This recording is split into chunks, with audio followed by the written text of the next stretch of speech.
Wow! Gumigimik ka ba ng ganyan?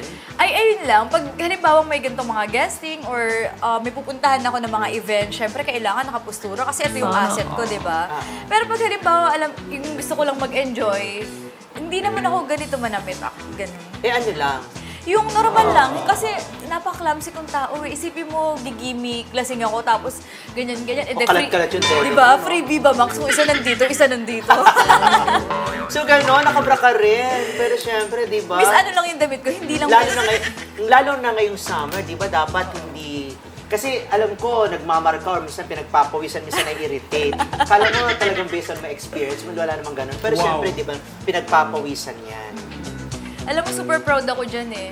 Kasi, alam mo kahit pinagpapawisan yung ganito ko, fresh na fresh. Fresh na fresh pa rin. Meron bang ritual o alaga para sa mga ganyan?